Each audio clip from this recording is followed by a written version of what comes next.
Morning and welcome to our Friday show on the mark. I'm happy to have Shaheel back with me this morning, and we're going to go through this card. It looks, what do you think, Shaheel? A little bit tricky. One or two races where maybe a banker stands out, but generally, especially the feature race looks quite tricky. It's going to be a very, very exciting race, the feature race of the afternoon. Let's start off with race 1. It is a 1450 0.25. Normally these 0.25s are quite tough to find winners, but the two young horses in this race look like they stand out, especially one of your favorite horses, Shaheel, Cyber Special. Do you want to talk about him? Yeah, that's right. Very good debut last time out. He was interfered a bit at the home straight when he bumped with Never Fear and Xanthus, the winner. Still managed to finish only 0.05 from Xanthus. He looks better. Looks like this race has benefited him. With one run on the belt now, he looks much more fitter and stronger. I do believe he'll be a hard nut to crack in this race, Cyber Special. I agree with you, Shaheel. In fact, I'm going to go as far as to say that I'm going to make Cyber Special my banker of the afternoon. Your banker as well? Yeah, the reason, I mean, obviously you got to respect Watch Me Dad, but you know, we looked at his work on Tuesday morning, and I definitely do agree he was very unlucky, and I believe that he's sort of, that race has really brought him on, and that South African form, Sokrat Atiyab, I thought he was quite unlucky when he got beat first time out. I think he's going to take quite a lot of beating. Obviously, you got to respect Watch Me Dad, another nice young 3-year-old that did pretty well in South Africa. He ran a good race on debut as well. Unfortunately for Watch Me Dad, Rajirowan and Jean Michel, they've pulled the worst of the draws. He is also that comes from off the pace, but probably going to be a little bit further back than what he'd like to. Otherwise, he's going to be racing 3 wide.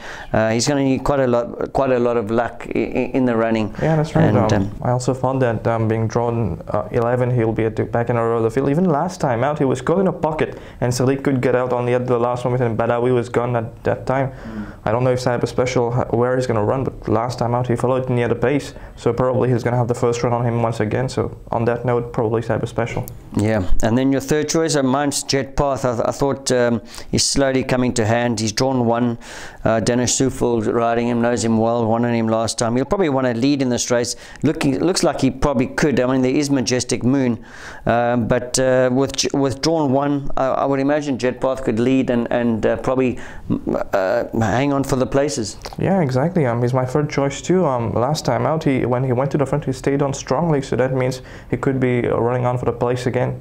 Yeah, just remember it was a 9 draw that he jumped from last time. This time he's drawn 1, so it's going to be a lot easier for Jet Path. But I don't think he's going to hold enough guns to hold off these 2 younger horses that will be running on strongly at him at the finish. Right, so we agree on 3, 5, 6. That's right. Okay, all right, that's perfect. Okay, then we move over to race 2. It's a 1500 meter benchmark 31. Personally, I like the look of number 7, Texas Sky, Shaheel. That was quite a good debut. I know in South Africa, sort of his form wasn't too great, but I mean, you have to respect the horse that comes in and runs well. And obviously, Bruno Rees is riding him. He's drawn 3. It's not a tough race, or when I say tough, it's not a strong race in my opinion, and probably not as well, I suppose probably the same sort of level as what he took on last time, Bonjour Baby. Unfortunately, I never saw Texas Sky work. I don't know if you saw his work at all, if he's come on. I must be honest, I haven't seen him in the mornings. Me either, I haven't seen him, but like you said, that debut run was really nice actually, when he finished only off 2 lengths of Bonjour Baby. Like you said, nothing much from his South African form. Probably that second place to Leslie Shadowliner, that was a good form. But yeah, I'd like to see him one more time though.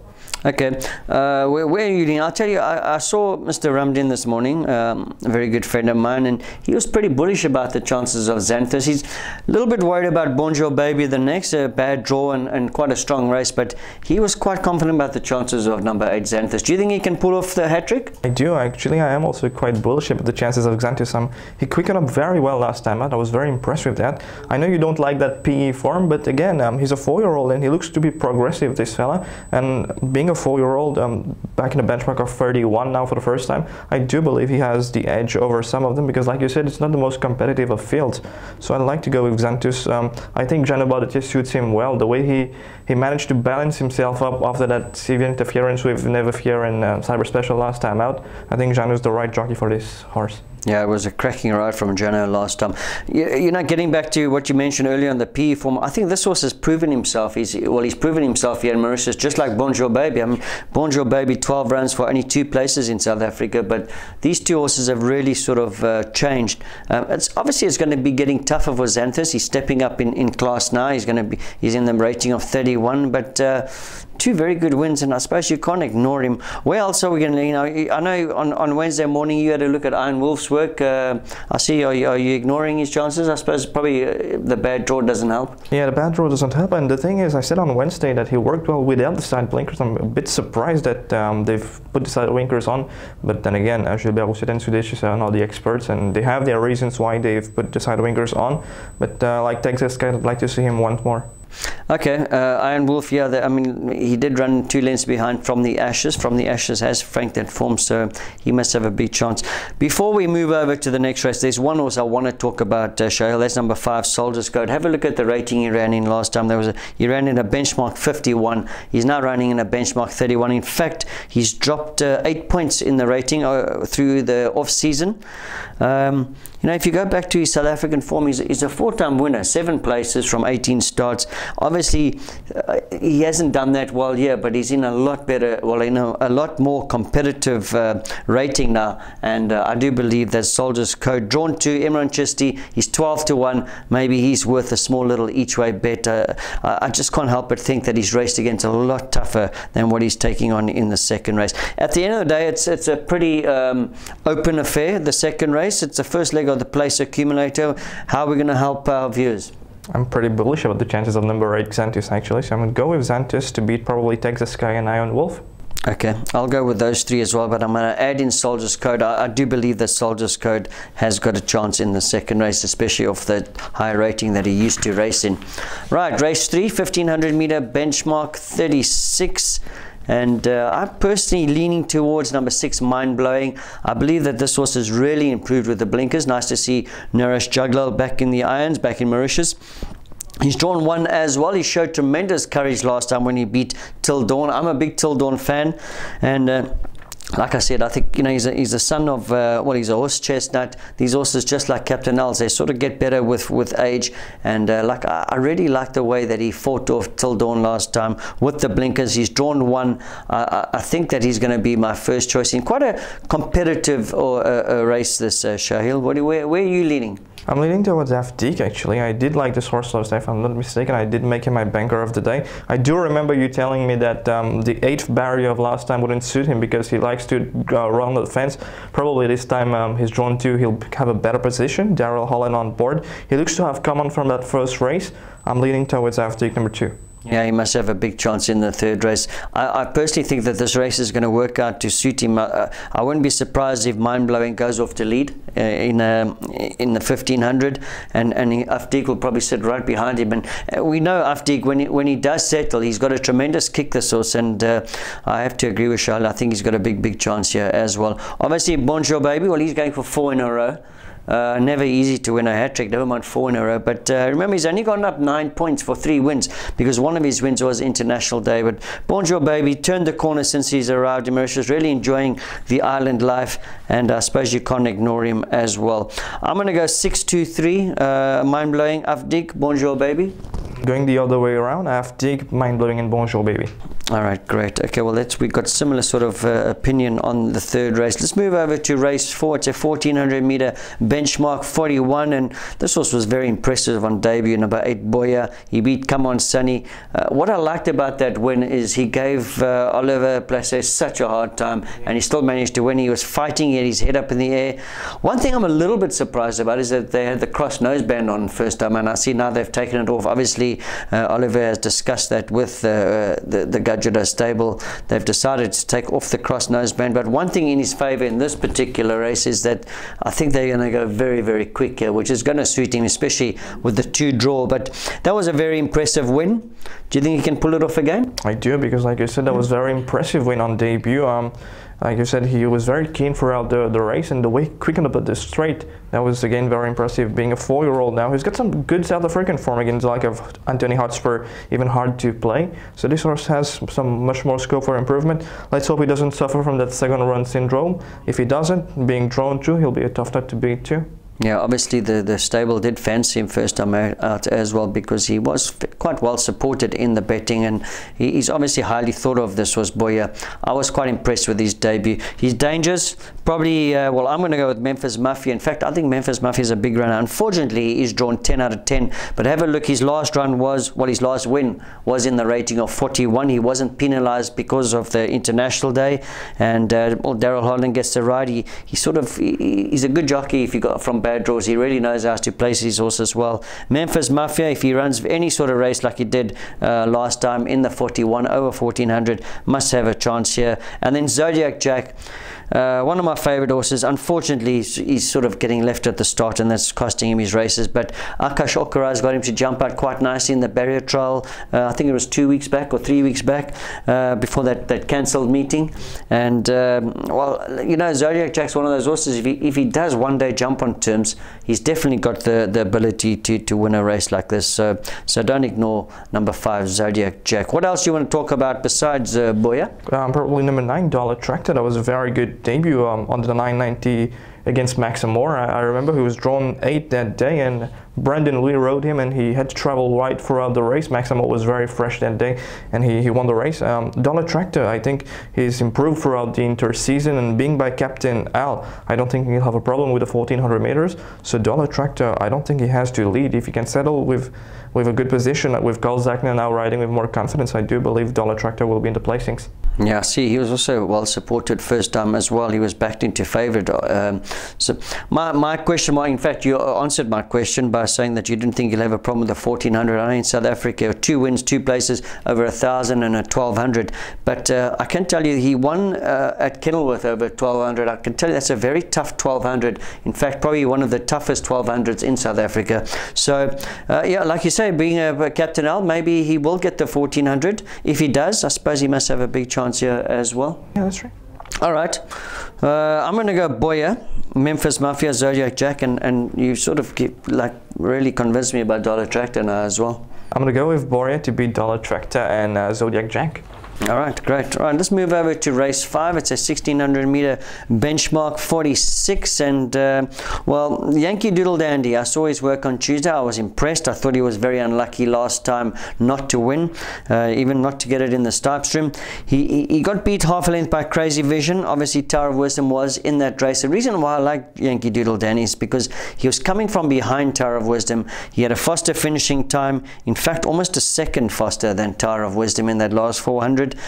He's drawn 3. I think if everything, well, no, I wouldn't say if everything goes his way, but if there's no sort of interference or anything like he suffered last time, I think that he's finally going to be rewarded for all his consistency. 7 runs in Mauritius, 1 win, 6 places. I think that he should have definitely either won or run second last time, and I think that this horse is finally going to be rewarded for his consistency. What do you think, Shaheel? Definitely agree with you. Even last time I fancied him a lot. Yankee Doodle Dandy, like you said, his work has been tremendously good, very consistent horse. Being free, he's drawn on the inside of my 2 fancies, a Bad Attitude and Tower of Wisdom. I think that would benefit him a lot, much more. Yankee Doodle Dandy, I think it's his time to win now. Okay, and then Tower of Wisdom, would he be your second choice, or Bad Attitude? Because I see Bad Attitude has beaten Yankee Doodle Dandy. That was over 1,500. Bad Attitude stepping up to the 1,600 for the first time. I mean, what would be your second choice, Bad Attitude or Tower of Wisdom? Probably Tower of Wisdom based on the distance, because like you said, Bad Attitude doesn't have much form to go on the mile. The Tower of Wisdom do, and he was very impressive last time out. I know the Gilbert Osset stable has bought him with quite a large sum amount of money, so they do have a lot of expectation from this horse, Tower of Wisdom, so let's see how he goes this time. Yeah, he was a top horse last year when he was with, I think it was Sedoyle, yeah. Yeah, probably could have maybe just needed that run as well. We're not going to write him off completely. In fact, his 2 wins in Mauritius, well, sorry, 2 of his 3 wins in Mauritius have been over 1,600. But I just like the way that Yankee Doodle was sort of coming from behind Tower of Wisdom last time, and that faster finishing time. I'm going to lean towards number 4, Yankee Doodle Dandy. Obviously, we can't ignore Bad Attitude either. His 2 wins in Mauritius here has been with Manuel Nunes. Very happy to see him back in action here. He gets the service of Emmanuel Nunes once again, so better to complete the trifecta. All right, great. Well, that's the 5th race. Let's move on to our feature race of the afternoon. It is the Coupe du Cent-Cinquaintenaire. Yeah, thanks very much for that, Shaheel. It is our feature race, and for me, by far, the toughest race on the card. In fact, I've written on top of my book here, any one of the first 7 could probably win this race. I'm going to go for a little bit of value. Baritone really impressed me last time. I can't believe he's at 650. I suppose I can't say I can't believe it. It's a very open race. But I like the way he won last time. I like the fact that he likes the 1500. He likes a bit of speed. There is going to be a bit of speed in this race as well.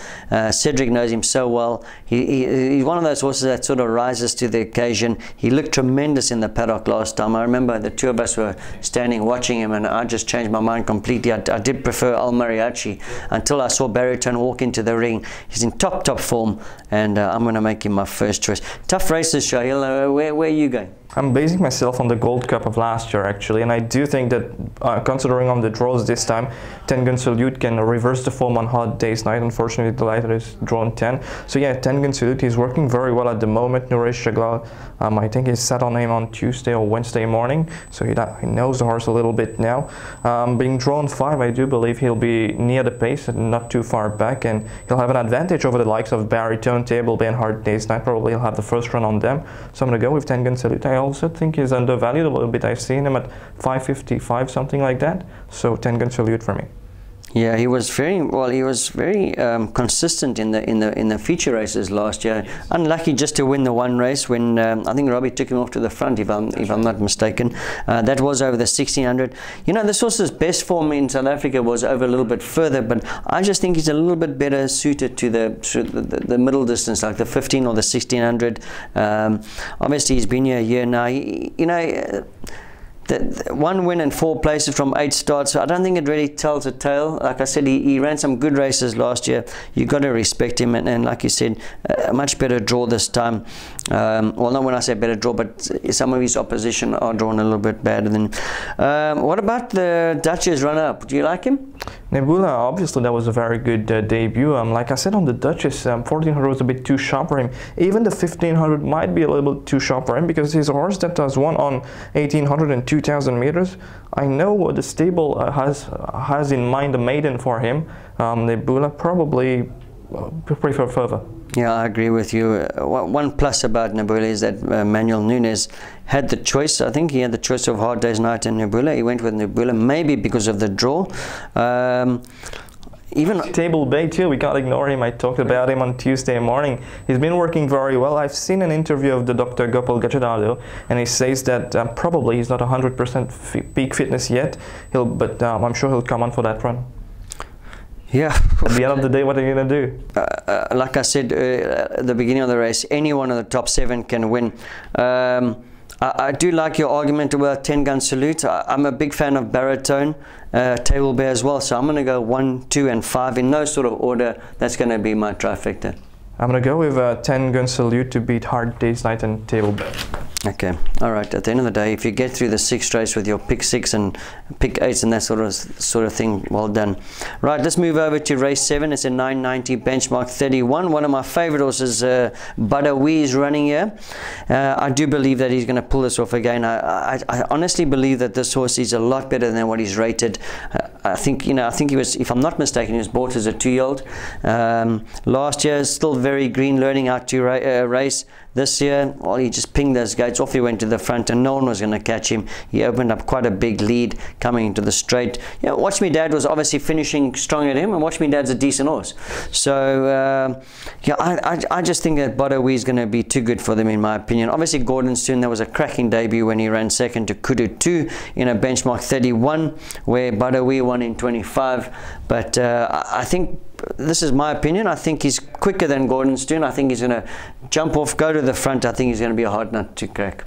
I do agree with, I don't really agree with you actually, because I did like the Golden Stone. I talked about him on Wednesday too. Like you said, that benchmark of 31 last time, that was a good debut run. This time he gets the service of Bruno Reis. He's drawn on the inside of Badawi, and if he can keep that inside run and Badawi is on his outside, probably he'll have an edge over him. So in your opinion, he's quicker than Badawi? Yeah, because looking at the comments section on the turf, you can see that even back in South Africa, it says pace. You know, he has a lot of pace, and even last time he was very quick at the start. So yeah, I prefer Golden Stone. Okay. And like you said, Badawi is coming up in grade now from a benchmark of 0.25 up to a 31. I do prefer Golden Stone a little bit. Okay, and World Dreamer, I think, you know, this time he's drawn 2, probably a little bit further back than he wanted to be last time. If Gordon Stone and Badawi sort of go off together, he's going to be in the box seat, and this race could just work out for World Dreamer. He has been fancied on a couple of occasions. This time with the draw, I suppose you can't write him off. We said never ignore a beaten favorite. Probably not the best of right from Yashina Mambi last time out. Yeah. Ayadassen gets right this time, so yeah, never ignore a beaten favorite. And then just before we go to the lucky last, I just want to mention one other horse, because I walked in and our producer Noshad said, have a look at Cape Horn. They put the blinkers on him the last time. They put, he ran in a 990 with blinkers. I think he ran a very close second to Wave Breaker. Yeah. With blinkers in a 990. Unfortunately, he has got a shocking draw to deal with, but he's going to be coming from off the pace. Maybe a horse to consider for trifectas and quartets. End of the day, we are going to agree to disagree. I'm going Badawi, World Dreamer, Gordon Stone. You're going the other way around? Yeah, Gordon Stone, Badawi and World Dreamer. Okay, perfect. Right, let's move over to the 8th race, the lucky last. It is a 1500 meter 0.26. Once again, I think I found a bit of a value bet here. Number 8 Mambo. I really like this horse.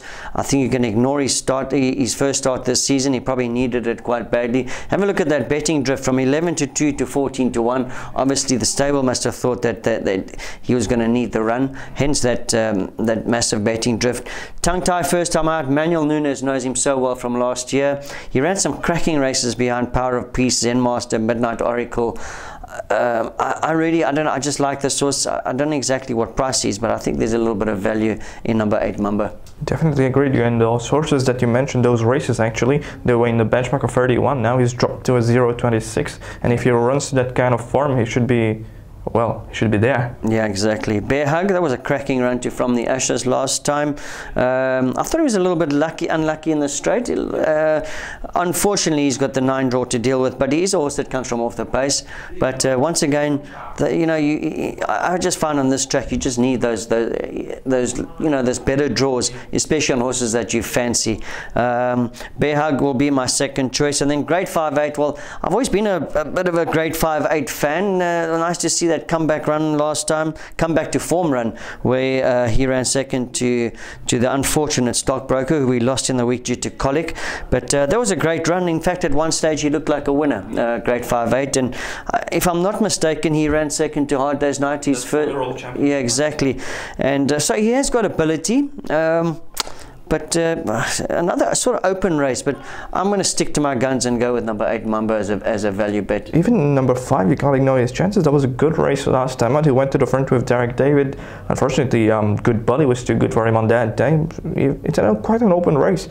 But I'm gonna go with Bjerg actually. The way he was finishing off last time out in a benchmark of 31, I do believe he'll be coming off the pace, or even if he has to overcome that barrier 9. So I'm gonna go with Bjerg to beat Mambo, and for third probably 8 Cities. Okay, I must be. 8 Cities has got me sort of puzzled, because I remember this horse ran such a great race for his first start here, and they slapped blinkers on him and he sort of went backwards. And if you go back to that run in November last, they put blinkers on him again and he finished second last. Cracking run last time without blinkers, and now they put blinkers back on him. So yeah. Something. Who do you think is going to lead in this race? Probably him. Well, he probably will, and maybe that's the trick. Maybe he wants to lead with blinkers on. Yeah. I mean, obviously Vincent Allett and Derek David know what they're doing. It's just I just haven't seen him run a good race with blinkers. But now that they've changed tactics, he's probably the quickest horse here. Goes to the front with blinkers. He probably could stay there. 8 Cities, can't ignore him. All right. So at the end of the day, yeah, it is a tough race to end up with. But I'm going to go with Mambo to beat Bear Hug. My third choice will be Grade 5-8. Bear Hug, Mambo, and 8 cities. Okay, great. Okay, well, that's the card for tomorrow. Well, I suppose if you're watching it Saturday is for today. But the sixth meeting, thank you very much for joining us. Thank you for Shaheel as well for helping me through the card. Hopefully you have a good day's race. Remember, next week we will be doing our Jeu de Galles on Tuesday because Wednesday is a public holiday. So we will have our show on Tuesday where we're going to discuss this meeting, have a look at some barrier trials, have a look at some training as well. And our normal Jeu de Galles show will be on Tuesday. Join us then. Thanks very much for joining us. Goodbye.